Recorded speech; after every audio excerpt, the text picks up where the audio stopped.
So we have two ways to join us this evening. One is on our virtual Zoom meeting, and also we will be on Facebook.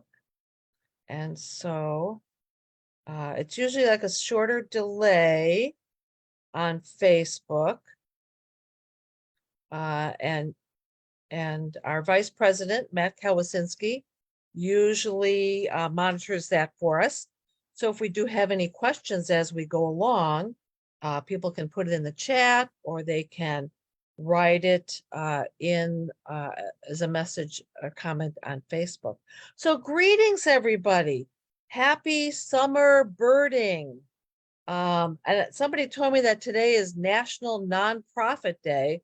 Well, Dunes-Calumet Audubon is a nonprofit, and we're all volunteers here, just sharing our passion for birds, birding, and their habitats. So welcome everybody to our evening program and meeting. And I'm just going to share a little something with you now and at the end. And it is a little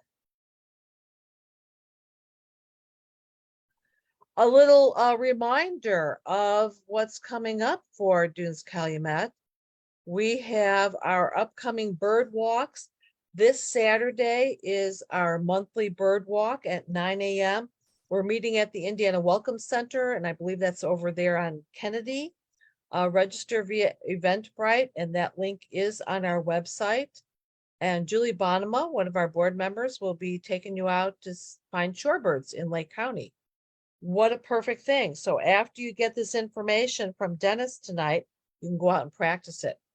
And then coming up on Wednesday, we're going to start our neighborhood birding once a month. This month, I'm going to be leading the walk at the Westchester Migratory Bird Sanctuary, which is near 1100, but actually on 11th Street or Meridian. And so you can register for that via Eventbrite also. And then here's a promo for next month's program. We have Adam Sell, who is the coordinator of the Fort Sheridan Hawk Watch. He's going to talk to us about all the ins and outs and behind the scenes of the Hawk Watch that goes on in Illinois. So that'll be an exciting program. So join us for that. And you can always get some Dunes-Calumet merchandise at dunescalumet.threadless.com. Lots of fun products that you can have our logo put on and help promote our group and do a little fundraising for us at the same time. So thank you so much for letting us go through those little promos. I don't think we have any other announcements except to say that we will have an outreach booth at the Miller Beach Farmers Market this coming Sunday from 11 a.m. to 1 p.m. We are still looking for one additional helper for that.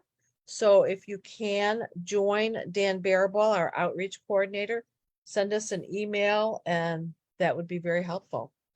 So we're going to get started with our program. I was talking with Dennis previously and found out that he is a longtime teacher of courses at the Morton Arboretum, a very fun place to go to. It's lots of stuff to discover over there. I've taken grandchildren over there. He also does monitoring and guiding over at the Fermi Lab. And he is also a colored pencil artist and does lots of birds. So very exciting to hear about this new way of looking at our shorebirds. Maybe some little tips that'll help us identify them the next time we see them. And so I'm just going to let Dennis take over and help us out. Okay. Thanks, Dennis. Thanks, Kim. Let me share my screen here. Take a second.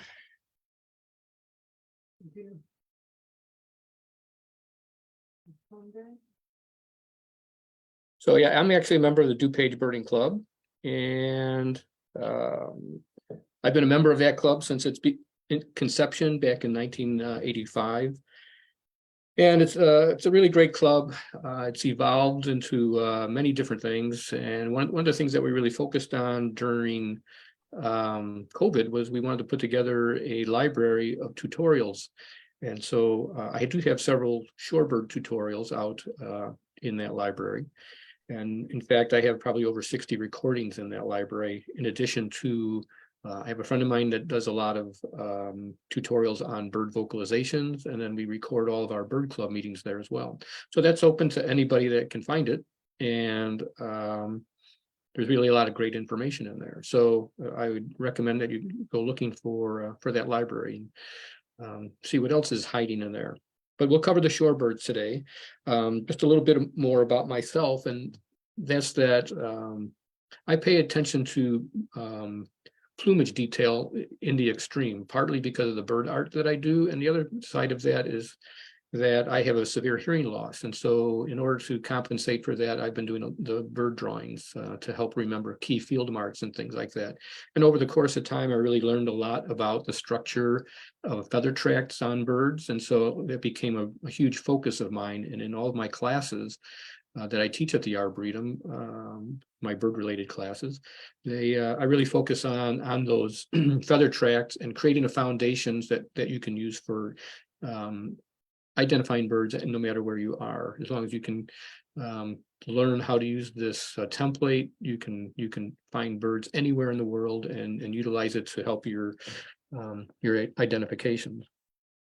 So that's my approach normally to birding, is to really focus a lot on extreme plumage detail until I get to shorebirds. And in shorebirds, as they come migrating through here, their plumage is changing so much. And at least where I live, we don't have a lot of shorebirding opportunities. So I don't really focus a lot on plumage. I tend to focus more on structural things. So we're going to be talking a lot about leg length and leg color. We'll be talking about bill color, bill shapes, head shapes, overall body shape. And as a secondary thing, there'll be a couple of situations where we would rely on plumage as well. But for the most part, it's really a different approach that I take. And what I like to think about this approach is that it allows just about anyone to walk up to a mudflat and be able to identify some shorebirds. So you might not be able to identify everything, but you can at least get a leg up and get started and establish a foundation for yourself. So it's kind of a beginner's guide, let's say, to shorebirding. And so what I've done today is I've put together 3 of those programs that I do have in our education library. And the first one will be the plovers, big and small, of the greater Chicago region. So that should include you. And so here they are. These are the main plovers we would expect to see. There could be some other vagrants that show up, but we could talk all night about these things if I get into all of that. And Kim, if you could tell me, I forgot to ask this earlier, Kim, how long do you want me to talk? We like to go about 45 minutes and then have time for questions. Okay, we're going to go fast then. Okay, well, we can expand it a little bit Okay, to now. That's okay. Yeah, we have a lot here, but we'll see how it goes. Okay, thanks. But now that I know that, I'll keep an eye on that. So thank you. So here are our main plovers that we have. We have black-bellied plover, American golden plover, and killdeer, which hopefully everybody's recognized in the past, semi-palmated plover, and piping plover. So the first rule of thumb when you're going to go out, well, I guess we're going to talk about something else first. So with all the monitoring that I have done at Fermilab, I use that as a base for when we're going to see these birds. And if you look at these color charts here, they represent when the birds are showing up. And each one of these color bands represents a 5-year survey period. So if we look here at the black-bellied plover and we see this dark blue band going across here, that actually represents 5 years of data being collected. So quite a bit of data has been collected over the years. Even though we're in inland area, we're away from the Great Lakes, we still end up with piping plover records. I've had them even I had one once in my own subdivision, surprisingly. You can see in the beginning of the year, in the spring migration, everything's very, very concentrated. And in the fall, where we are now, you can see that it's more of a leisurely return migration because you have birds leaving the breeding grounds at different times. And so it extends out quite a bit. And you'll see that repeated over and over again in all of the different species we'll be talking about today. And then, of course, Kildare comes in very early. We actually do have some January records as well. So you can get them any month of the year, basically. But the one thing that I was about to say is that the way to start with shorebirding is calibration of size. And even for experienced shorebirders, when they go out and visit the mudflats, the biggest thing they probably fear is seeing a solitary bird out on the mudflat and not being 100% sure of the size of that bird. And until you get that calibration under your belt, you start to, you have some decisions to make on, which way to go with certain species. And I'll show you a couple of examples of that. But at any rate, we have an anchor in the killdeer. We all kind of know what a killdeer is. So we now know, are we looking at something that's smaller than a killdeer, like this semi-palmated plover here? Or are we looking at something larger, like this group of black-bellied plovers and one golden plover? So calibration is a very important thing, because when you're looking through the scope, size can be very, very misleading. And I want everybody to keep that in the back of their mind. So let's start with that common bird, the killdeer, and some of the characteristics that I'll use right off the bat are plumage characteristics, which I said that we weren't going to focus on that much, but of course it does have the double banded breast, and so that's a pretty obvious characteristic. Like all plovers, it's rather large-headed, big eye, and small bill, so we know we're looking at a plover. And in the tail, we'll get a lot of rufous, and in the closed tail here, it's hardly showing up, but I have it fanned out here so you can see all that rufusy or rusty color. And I do want to point out that when you get these little chicks, they can have only one band. So, but looking at the length of those legs, which is a structural thing, we can easily eliminate semi-palmated plover and piping plover. So those would be some of the features to look at. And certainly I'm not going to spend a lot of time talking about killdeer, because we'll find those in our parking lots at grocery stores and all sorts of strange places. But we can focus a little bit more here on the large plovers. So we do have black-bellied plover and American golden plover here. And so some of the key features we'd want to be looking at when we're looking at these birds, we'll find that the golden plover is slightly smaller than the black-bellied plover, but that's, again, going to be very hard to discern. There's no difference at all in leg length or leg color that I can tell, but there is a difference in the size of the head, with black-bellied plovers being just slightly larger headed, and they do have a heavier bill. And you can see that this bill is wide at the base and continues on to the tip of the base and still maintains some of that thickness. Whereas American golden plover, it's going to start out wide at the base and it tapers down. It's actually a slightly shorter bill as well. So we will see a little bit of that structured difference. And you can see that at fairly good distance as well. If you look at these pictures, which, these are obviously blown up and these are further away, you can see that difference in bill shape and size. So that would be one thing that you could look at, and another would be that black-bellied plover, the wings and tail are about the same length, but on golden plovers, the wings are actually longer than the tail, and you can see the tail ends right about here, and our wings are going all the way out to here. So you can see that in that image quite clearly. And if you have the bird flush and you see it in flight, then you'll also see that the axillaries on black-bellied plovers are dark, and they would be pale on the American golden plover. So we have a mixture of things we're looking at here. Some of it is plumage related, but a lot of it has to do with really the structure of the bird. So if you find that you have this plump bird out on the mudflats or on sod farms, they like to visit those as well in migration. If you see this chunky bird, rather large-headed and real short-billed, you're probably looking at one of these two plovers. And so then you now have tools for separating those two out. And then our smallest plovers, we have the semi-palmated plover and the piping plover. And again, in the case of these plovers, I'm going to use plumage. So just overall, semi-palmated plover is going to be, very dark on the upper parts, and piping plover is very pale on the underparts. And that's true in any plumage. Piping plover will not have a complete collar, whereas, the semi-palmated will. Leg color, there really isn't any real difference there. There is a little difference structurally in the bill shape, where semi-palmated plover is maybe a little thinner and longer, and we get more of a stubby looking bill on piping plovers. So Another thing to keep in the back of your mind, a rule of thumb, is, what are the probabilities of these birds? And so you're probably going to see, way more semi-palmated plovers than you are going to see of piping plovers. Kim was just mentioning that there was a piping plover recently seen in your area, and so that's great news. The Great Lakes population is really suffering quite a bit. And it's good to hear that, we're getting more and more breeding birds. I know there's a big effort in Michigan. I have a friend who's a monitor up by Sleeping Bear Dunes. And so she goes out, even visits, some of the islands for a week at a time, and she's out there monitoring and guarding plover nests. And of course, here in Chicago, we had, a great thing going on for a few years where we had a pair of piping plovers showed up on Montrose Beach.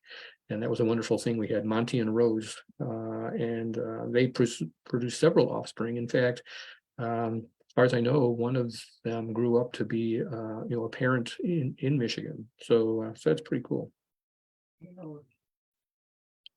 So from that first little section that we just covered, and we're going to do this in little bites at a time. So the two large plovers do differ in size, but that's best used when you see them side by side. Black belly plover has a larger head, larger bill, shorter wing than American golden plover. Black belly plover has dark axillaries, which are lacking in American golden plover. And Kildare is our most common plover and easily identified. Those two bands on the front are pretty easy to recognize. And semi-palmateds are much darker than the pipings. So my intention at the end of this is I've put a lot of text in here so that we can actually, I can turn this program into a PDF and I can send that to Kim and she can share that with everyone. So you don't have to take notes, it's all in here. So, so that'll make life a lot better. So now we're going to go into the peeps, in the greater Chicago region. This was another one of the tutorials that I've slapped together. And you can ignore my humor there, but we do have 5 peeps to be concerned with. So we have the white-rumped and Baird sandpipers, which are the longer, more streamlined looking peeps. And then we have least, semi-palmated, and westerns all showing up in our area. So we'll talk a little bit about each of those. And again, we're going to concentrate now way more on structure than on plumage. But here again is data from Fermilab from the last 35 years. And you can see what their migration patterns are. You can see we don't get a lot of westerns, but everything's really strung out again in the fall season. We can see them coming back. Here, least sandpipers are already showing up in June. So these are probably birds that maybe had a failed nest or didn't find a mate or something, and so they're coming back pretty quickly. But just about everybody's coming back or starting to show up by the 1st of July. So they no sooner left us at the end of May, and they're already coming back in July, and that's because after the mating takes place, the males are already getting ready to leave. And then as soon as eggs hatch, the females start thinking about leaving. And then that leaves the juvenile birds in a third sweep. So by the time you get all the way out to here, you're probably looking mostly at juvenile plumaged birds. At any rate, you can see, there's definitely a trend here. Not sure what happened to this poor white rump sandpiper. Looks like he got stuck here for a while. So we start out again with calibration. So how do we know we're looking at one of those really small shorebirds and that we can call a peep? And we hope that we'll find other shorebirds on the mudflats, and we'll have, once again, just like we had the killdeer as an anchor, we have the lesser yellowlegs as an anchor as well. And it could be that a killdeer shows up out there too. So there's really not a whole lot of difference in size between a lesser yellowlegs and a killdeer, surprisingly. But we'll notice definitely that, when we have a least sandpiper or one of the other peeps, that, it's much, much smaller than that yellowlegs. So again, working at calibration on size so we know what we're kind of dealing with. Here's another image that shows why calibration is so important. So here's a pectoral sandpiper, and here's a least sandpiper. And if I do walk out to the mudflats with my scope and there's only one shorebird out there, you can see for a little while I'm going to be puzzled on where I'm starting, because there's nothing out there for perspective on those flats. And so am I looking at a real little guy like this, or am I looking at a larger guy like this? And when you're looking through the scope, you'd be surprised how difficult that can be. So after careful study, and I would rely a little bit here on plumage, the fact that this banding or streaking in the breast does go pretty far down, and that's more characteristic of what I expect on a pectoral sandpiper instead of a least sandpiper. Also, after you study it carefully enough, you would notice that the bill is more robust here at the base There is a little down curve, and it is a heavier bill than what we'd expect on a leaf sandpiper. Leaf sandpiper, that would taper down pretty thin. So after a lot of work at it, you would probably realize that you're dealing with either a least or a peck.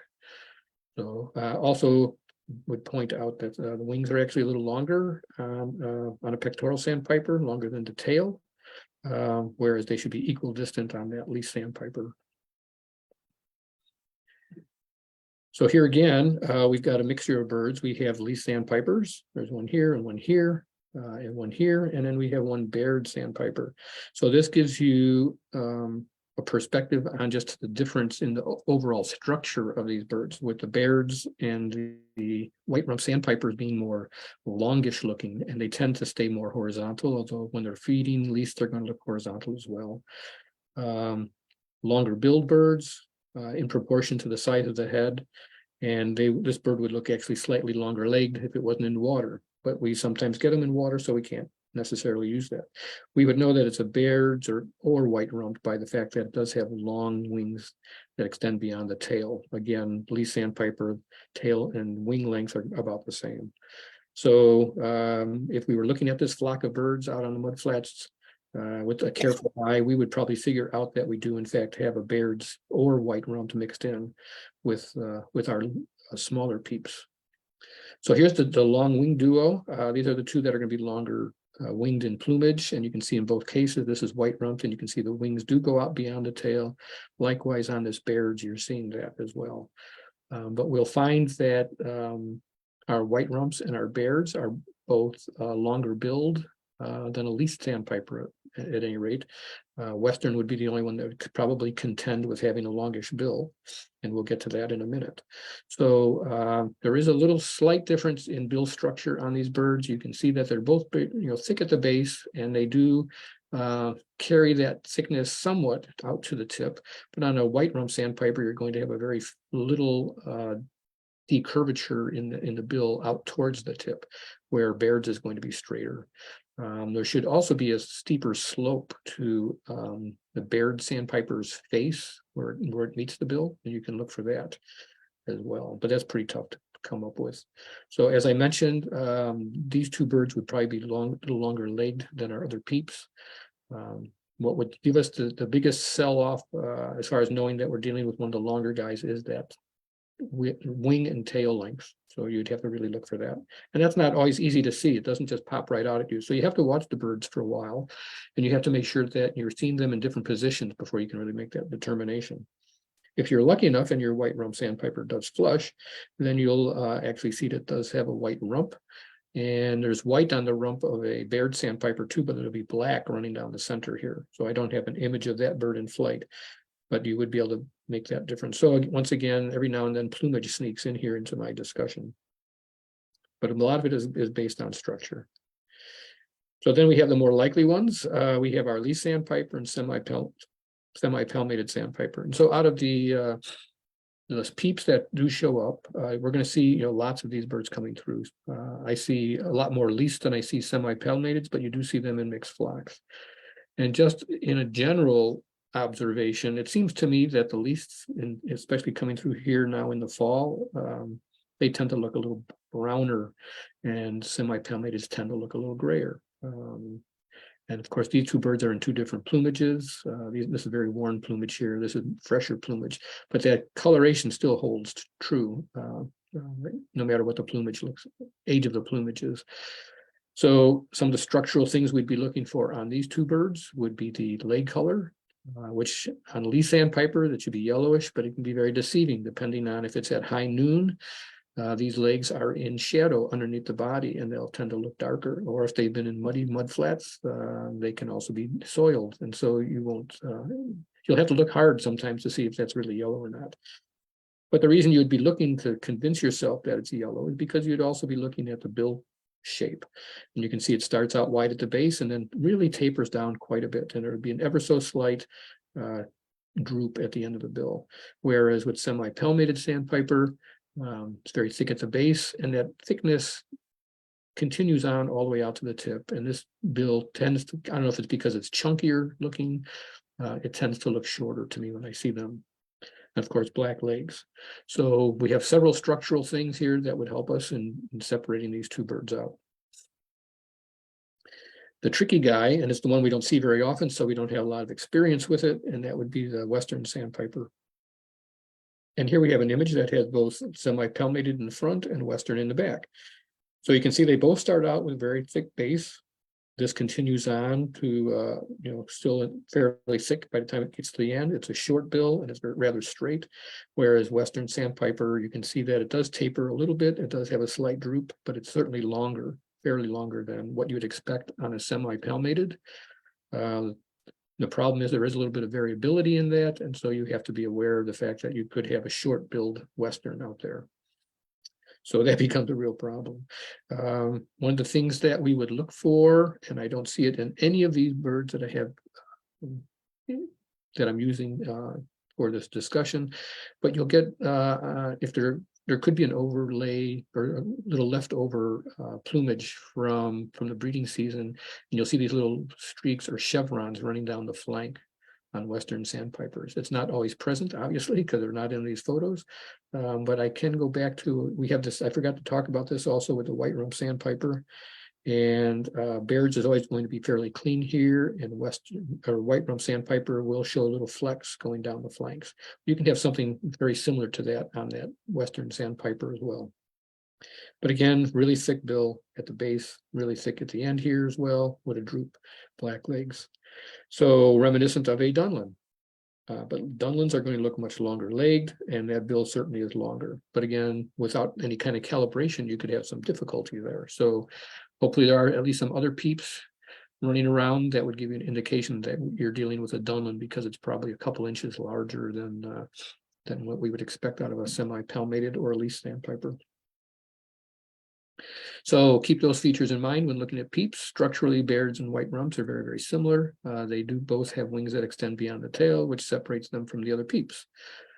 Some plumage clues may include that streaking that I talked about on the flanks of the white rump versus being absent on the Bairds, and a white rump, obviously, on the white rump sandpiper.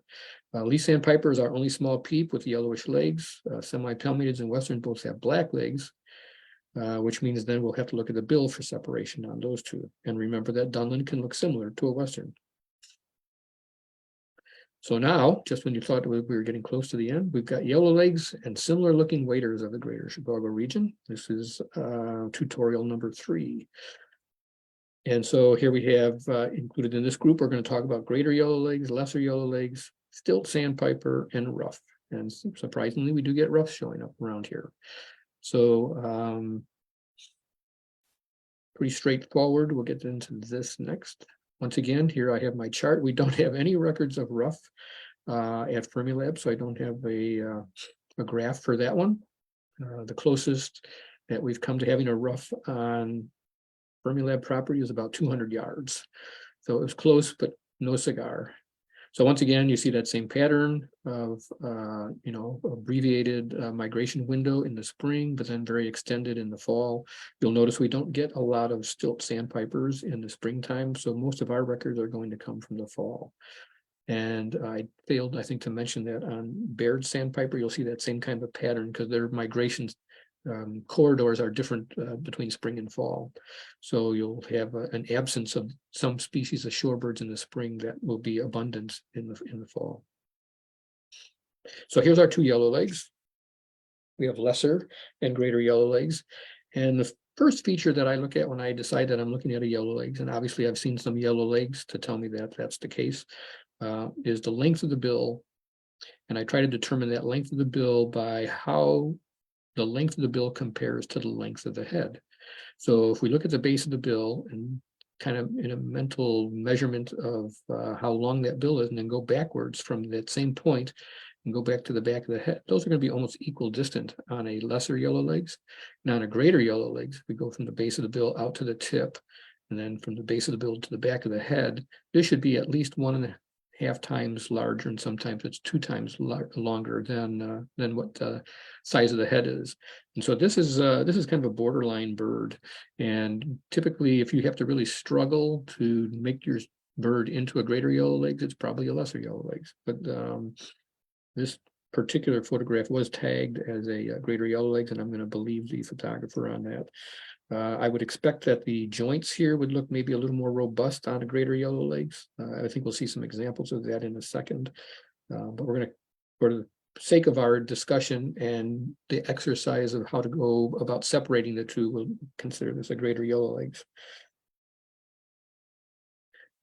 It helps to have them side by side. And so here we do have, and you can see there's quite a size difference. But again, if you don't have things out there to help you determine size, you'll have a hard time determining that you're looking at greater yellow legs versus lesser yellow legs. Here you can see that the joints do look rather robust.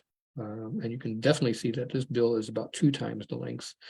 You'll also get kind of a slightly upturned looking characteristic on greater yellow legs, which I failed to mention, where lesser yellow legs is going to be more straight. So pretty obvious that we have greater and lesser in this image. And then we have other contenders. And so some of those contenders would be stilt sandpiper. Here we have a solitary bird standing out. And you can see that it starts out wide at the base and then tapers down and has a slight droop to it. Please, watching for those little drooping bills, you can see already that there's a pattern here. That becomes very important to watch for characteristics like that. These legs are not quite yellowish. They're more going towards olive green or olive yellow. So you would see that determination too. And a plumage characteristic that I sometimes rely on is that we do get a more well-established supercilium or eyebrow on a stilt sandpiper than you would see on a yellow legs. So here we have a group of birds. This is the stilt sandpiper in the foreground, and then the other two are lesser yellow legs. And you can see that bill is straight. There's no droop at the tip. You can see that's a longer bill. There's a start of a supraloral, where the supercilium or eyebrow is just in the front of the eye. Where on the stilt sandpiper, it extends all the way through here, just like you'd expect the supercilium to look. And in this case, we can't see leg color, so we'd be doing it based totally on that bill shape and relative size. And so actually stilt sandpipers, I always think of them as being almost the same size as a yellow legs, but you can see in this image that when they're side by side, stilt sandpiper is probably about 2 inches shorter than a lesser yellow legs. But that's a hard thing to decide when you're looking through a scope. So I kind of laugh when people tell me that they can tell they're looking at one bird versus another because it's half an inch longer. Our brains are really powerful, but I don't think they can do that. So here's the last one that we need to talk about in this group, and that's the rough. And they do show up here. They can easily be overlooked because they look a little bit like a stilt. They look a little bit like a yellow legs. So we would start out with leg color. And leg color, unfortunately, is very variable on these guys. I've seen them where they're very greenish. I've seen them where they're very orange. And I don't see a lot of them around here, but when I'm traveling to other parts of the world, I do see them quite a bit. So I've seen them in Europe and I've seen them all over Africa. And they tend to vary quite a bit in that leg color.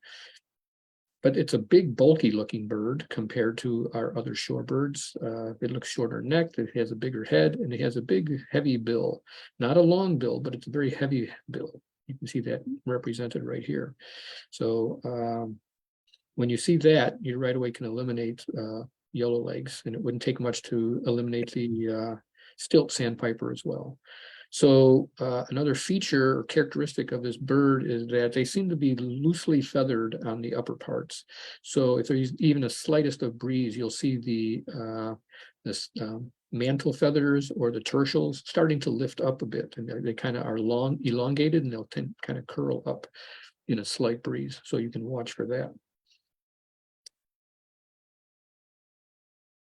So keep these features in mind. The two yellow legs do differ in size, but that's best used only when you can see them side by side. The length of the bill is very helpful, with lesser yellow legs being much shorter.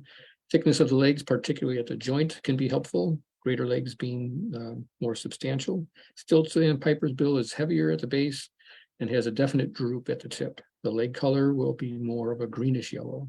And ruff's bill is heavy all the way to from base to the tip, and has a slight droop at the tip. The leg color is variable, as I mentioned, and the mantle and tertial feathers do lift easily in a light wind. So that leaves all the birds in between. And I'm not even going to cover all the birds in between. We would be here all night. So I've just kind of took a sampling of some of the birds that I think that we can have a reasonable discussion about.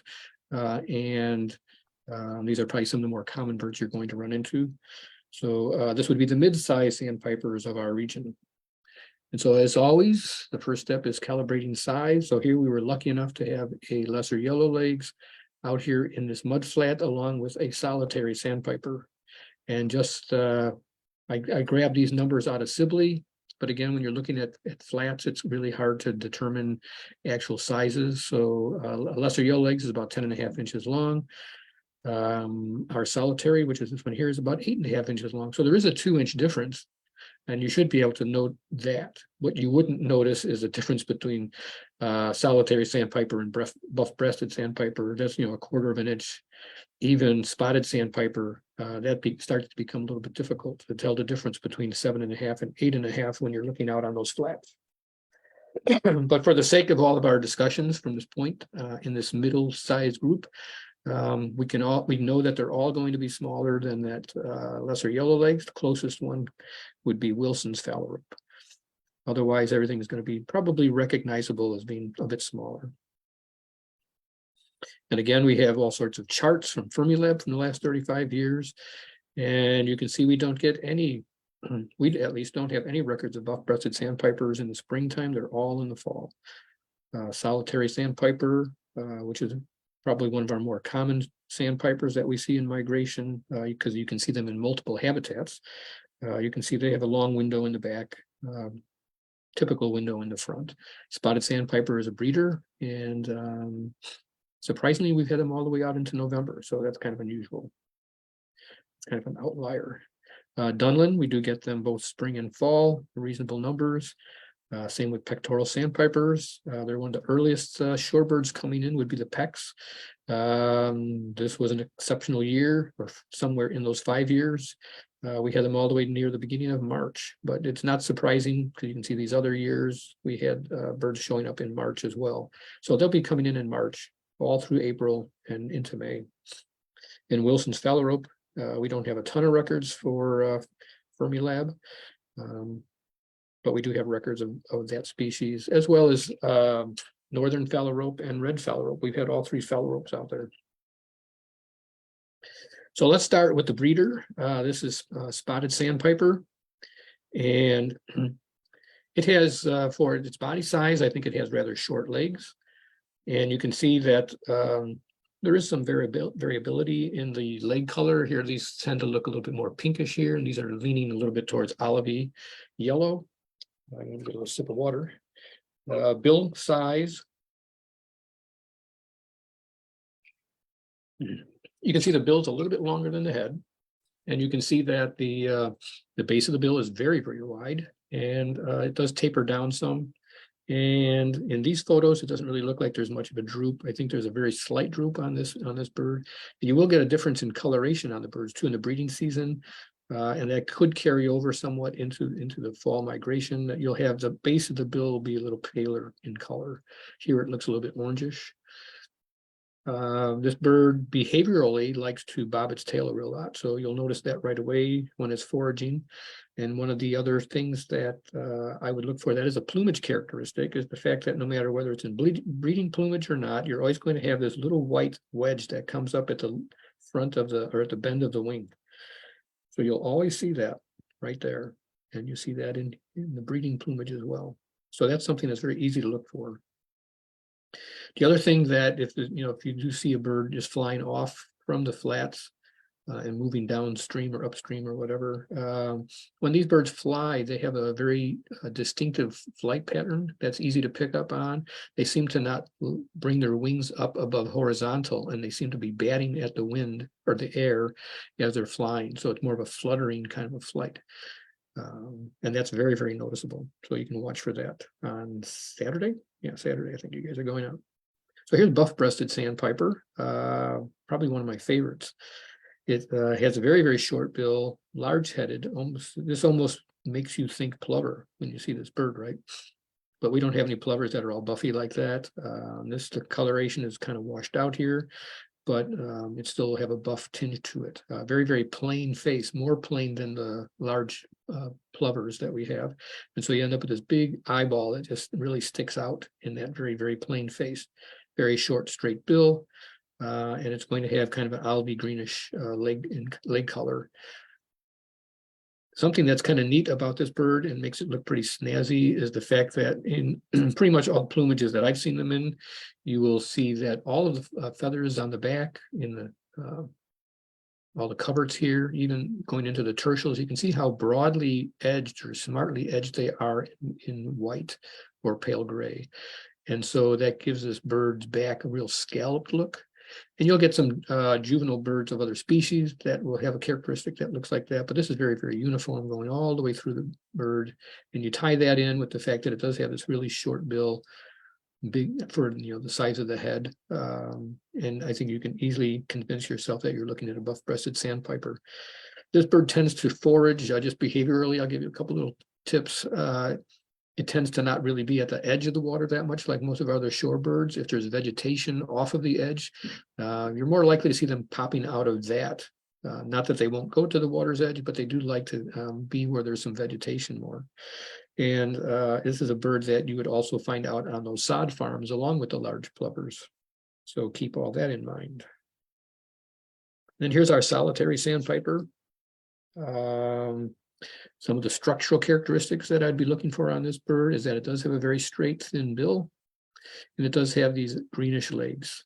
So those two clues right there are going to be a big lead towards thinking about solitary sandpiper. And this is one that we can easily back up with some plumage characteristics as well, because it does always carry this eye-ring all the way into basic plumage. So you do have a nice big white eye-ring on this bird. I will point out that it does have somewhat of a breast pattern, reminiscent of a pectoral sandpiper, but it does not extend as far down as you would expect on a peck, and pecks tend to be much more streaky looking than what we're seeing on this individual. Another little plumage characteristic that I tend to see is that if you can see the edges of the tail sticking out from under the wings, because of the black and white barring that you have in there, you end up getting kind of a checkered looking pattern, and that shows up quite well on occasion. So that would be another clue as to what you're seeing. Here's our Dunlin that we talked about earlier. In fact, same image that I used before. It's going to look rather long-legged, really long billed, with a big droop at the tip. And so this bird is in basic plumage, so there's not a lot that we can say about the plumage. This juvenile bird here might give you somewhat of a headache, because you've got that longish looking bill. It does have a little droop on it. It's got black legs, and you might start thinking about Western sandpiper, because you do see some of those streakings coming down, but they don't make it all the way out to here. And in fact, on this bird, you can even see a bit of that black belly that Dunlins have. So hopefully you can avoid that mishap. And here is our pectoral sandpiper. So you can see how much further down that streaking goes on the breast. You can see that is really more like streaks as opposed to what we were seeing on that semi-palmated. The legs are going to be more of a yellowish olive in color. They're not a bright yellow, but they're leaning towards yellowish. So that would take you away from solitary sandpiper. You can see that the base of the bill is very wide, and the bill does in fact taper down. And on this individual, you can see that it does look like it has a slight droop to it. So all those features would help you to separate out from solitary sandpiper. The base of the bill is also going to be a bit pale in most cases, so you would look for that difference as well. It's lacking that eye ring that a solitary would have. So that brings us to Wilson's phalarope, a bird I don't get to see in migration very often. When I do see them, what is striking about them when they're migrating through, at least where we see them, they're going to look a lot like this. They're going to be very, very bright out on that mud flat. They're swishing around in the water. You'll see really a lot of white, and the grays are pale on the back. And what stands out is the length of the bill and how fine that bill is. And then they say that the legs are yellowish. In all the images that I'm looking at online, I'm not seeing that. I've never really focused a real lot on that in the field, I have to admit. To me, they tend to look olivey or even looking grayish. So there obviously is some variability in that leg color. But what would be the big clue to this bird really is just how narrow that bill is, how long it is compared to the head. It's a very sleek looking sandpiper. And if it's doing its feeding behavior, that characteristic that they have, where they kind of look like a little tugboat doing little circles in the water, that would be a huge clue as to who this is. So we're going to wrap that up here. So thanks for taking the time to attend the discussion, and hopefully I've given you some bird food for thought. I hope you'll join us again in the future as we explore all things bird related. And that's how I end all of my tutorials. Here's where you can find them if you were to go to dupagebirding.org.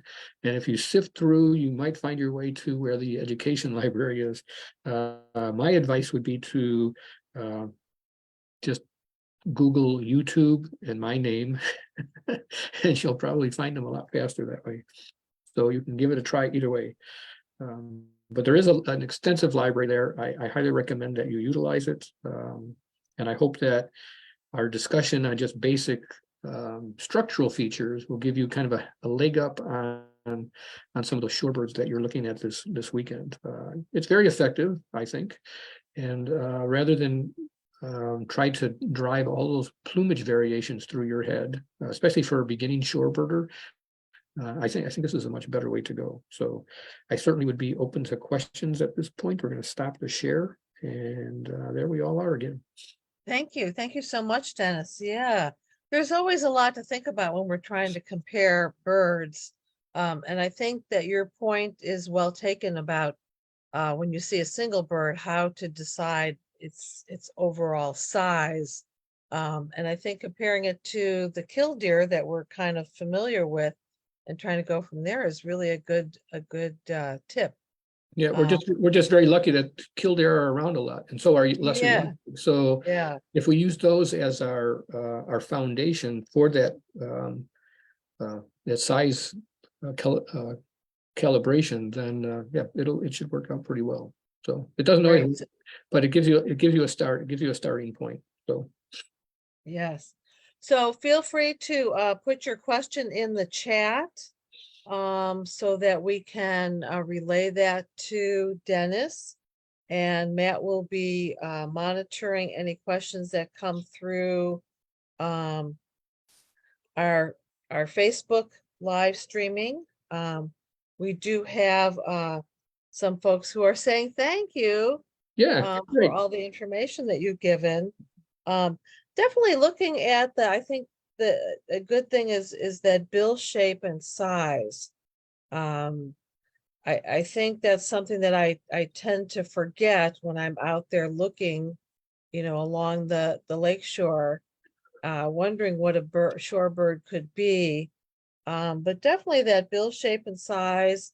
And then after that, I get so excited because I want it to be like a rare bird. And then I have to like come back to, oh, okay, it's, Let's find the common ones first. So that's actually a philosophy I have in birding. I just had somebody send me a photo the other day, and they wanted to know if this was a black-chinned hummingbird at their feeder. The picture was terrible. I hope they're not on today. But the picture didn't give you any clues whatsoever. I just began to wonder what they were basing this on, because you really couldn't see any definitive features. And so why wouldn't it be the common bird? And so that's how I think most of us should approach birding, is, start with the common bird. When you're looking at fall warblers and you're trying to decide, oh, good, I've got myself an orange-crowned warbler. Well, you have to, at that point in time, ask yourself, why isn't it a Tennessee warbler? Before you go on to say that, always try to convince yourself it's the common bird. And then as far as you bring up a good point about the bill shape, and in my library, there's one called the beak of the bird. And what I find that when people come to me and they have an ID question, and they're lots of times I get photos, but if I'm not getting a photo and somebody just bumps into me and they start describing the bird to me, they never say anything about the bill. And the bill is very important because that's going to help you classify the bird into a family. And You also can figure out how they make a living when you can look at that bill. So there's a lot of information you can get from the bill. So that's another video I highly recommend. It's called The Beak of the Bill, or The Beak of the Bird, and I talk a lot about the importance of using bills in our identification. So Great tips you're for us sending to me take. grapefruits here, Kim. Yeah, great tips grapefruits for to us swing to at. take with us this weekend when we're going out there. It was interesting to note too that we still have a lot of opportunity to see many of these shorebirds based on your data from the Fermilab. Definitely there's a shorter window in the spring migration for shorebirds coming through. Seems like they're in a big hurry to get up to the breeding grounds. But Makes all the now difference in they're the sort world. of, yeah, now they're sort of trickling on through into October. So we still have for most of the birds, not all of them, but it seems like for most of the shorebirds, we still have an opportunity to go to those floodals or to the lakefront to see some shorebirds stopping by. Yeah, and there's still some shorebird, that I didn't get around to talking about. I didn't think we'd have time for them. So you have the dowitchers, you've got, snipe, and those are birds that can linger very long. Short-billed dowitcher tend to migrate earlier than long-billed dowitchers. If you want a bird by the calendar, any dowitcher you see in late October and into November, those are going to be long-billed dowitchers. That's a group that's really hard to separate, but you could separate them by calendar if you really want to. But so there's birds that are extending pretty far into the fall. Yeah. We have some more chat messages just saying lots of good advice, excellent presentation, very helpful. So I think that Dennis is going to be, if he emails me the PDF and you think that you would like to have a copy of that, you can go ahead and send us a message to our email, dunes.calumet@gmail.com. And we'll send that off to you. Yeah, I'll send it out to you tonight, Kim. So you'll Okay, have it. great. So if anybody wants it for Saturday, they'll be able to get their hands on it pretty quickly. Great, thank you so much. And not only do we have a field bird walk coming up to look for shorebirds on Saturday, but we do still have birding at the state park on the first Saturday of September 2nd. And then the next day on Sunday is birding at the national park. You never know, they may be stopping, at the lakefront at the state park, or the national park has lots of opportunities too. Maybe there'll be an opportunity to look for some more shorebirds as they're coming through. Are there any other questions from anyone? I'm glad I was so thorough. Yeah, I'm not seeing anything. I'm just gonna share my little advertisement of what is coming up. Of course, you can always get your Dunes merchandise, and then remember that next month's program is going to be about hawk watching in Illinois.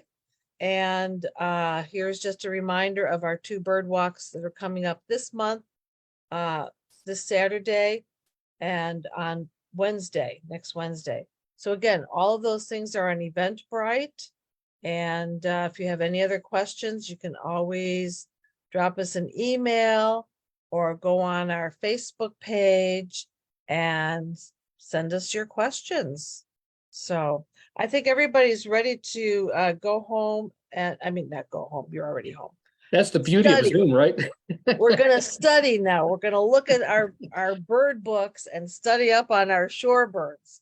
I find that I have to study 3 times as much as the next person because I've never had a good memory.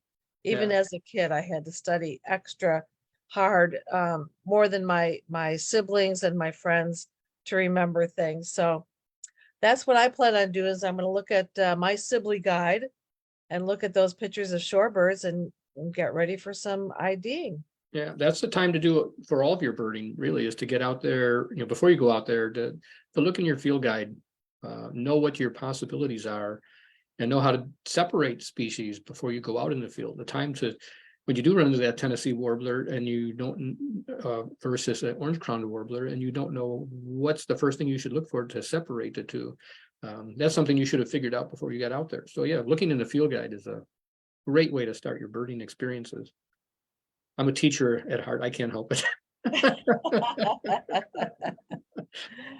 Well, thank you so much, Dennis, for joining us and sharing that all with us. It doesn't look like anybody has any questions, so you must have been very thorough. Like I said, sure. We covered But it all. it for helps us. that you guys will have the PDF version of it. So there, I Yeah. tried to pack everything in there so that you wouldn't have to take notes, and I think that'll work out pretty well. Thank you. I still wrote a few things down. Okay. To remember with the stilt sandpiper that there's a little bit of a droop to the bill Mhm. and a more definite, what I call the white eyebrow, which Right, is your that's, yeah, supercilium. eyebrow, supercilium, same thing. Yeah. Mhm. So everybody thinks it was great who's Great. given us the message. So thank you, everybody, and Yep. and happy birding. Go out there and look at some birds. Thanks for having me.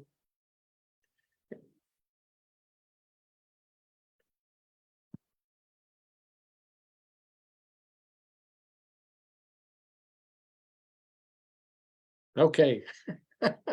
I hope They're it all- went well. I talked they're all fast because coming I was trying to squeeze it all in, so I talked pretty fast, but That's okay. It's good because sometimes, it's nice to have like to get done in an hour because Mhm. we had a good, actually a good turnout because I counted 20 people at Okay. one time on this, so that was good. So you're welcome. You're welcome, Laura. Thanks for joining us. So I think it turned out really good. So let me go ahead and stop our Facebook thing. Thank you, everybody on our Facebook live stream.